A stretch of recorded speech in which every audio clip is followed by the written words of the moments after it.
Hi, boys and girls. This is Miss Boyne or Miss Bender, and today we are going to read Who Carved the Mountain? The story of Mount Rushmore. Okay, here we go. Let's find out what happens with Mount Rushmore. All right, Mount Rushmore is a huge mountain that is located in South Dakota. In South Dakota, there are all kinds of beautiful pine trees, animals, and huge rocky mountains, just like the one you see in this picture right here. So, once upon a time, a man named Doane Robinson had the idea to carve people into the mountains. His idea was to carve famous people from Western history, like Buffalo Bill, Indian chiefs, Lewis and Clark, and Sacagawea. He decided that he would share his idea about carving things into the mountain with a sculptor. The sculptor who he shared the idea with, his name was Gutaz Borglum. And Mr. Borglum thought, that's a really good idea, but instead of carving people from Western history, I think we should carve American presidents' faces into the mountain. That would be a great idea and a good way to remember the presidents. So the next decision he had to make was, which presidents should we carve into the mountain? The first president he chose was George Washington. My name is George Washington. Borglum chose me for the mountain. During the Revolutionary War, I led our fight for freedom. I helped form a nation, an independent nation. I helped create a democracy.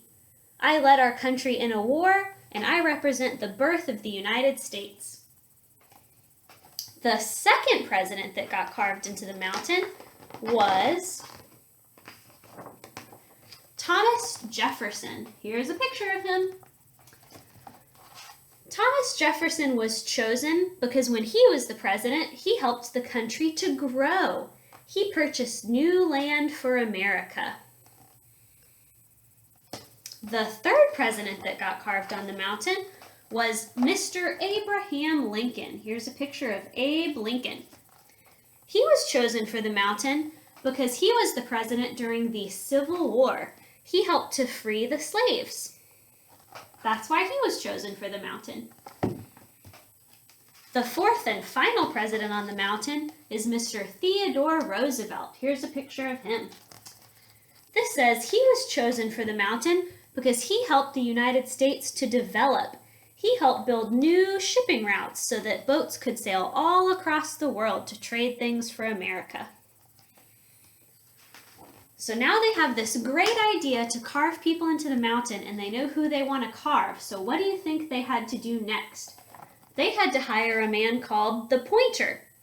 He made big marks on the mountain, kind of like when you take your pencil and you make dots on a piece of paper. He did that, but with the mountain. He carved huge models of what they wanted it to look like, and he climbed up way high tall on the mountain and made points so that they would know where to carve. The next person they needed was called the driller. He had a really big and kind of a scary job. Every morning, he would start on the top of the mountain and get on this big long rope and climb back all the way down the mountain and drill on the points that the pointer had made. Kind of scary, to come all the way down the mountain like that. He had a big job. The next thing they did is they got dynamite. That makes things explode and go boom.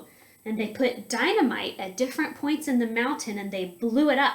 And that helped them to carve the faces and get rid of the rock that they didn't need. Very cool. The next thing they needed was somebody to carve all the details. See, if you look at this picture right here, you can see that they carved eyes, a nose, a mouth. The stone carver did all those things.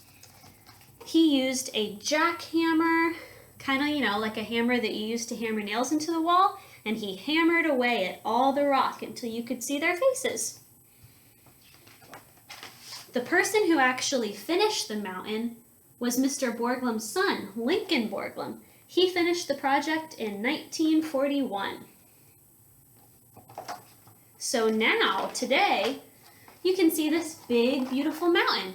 And here's a picture of a school group going there for a field trip, just like you guys go for a field trip sometimes. People who live in South Dakota can go on field trips to see this beautiful mountain with all our different presidents carved into it. That is the end of our story about Mount Rushmore for today. I hope you enjoyed it, and I'll see you guys next time. Bye!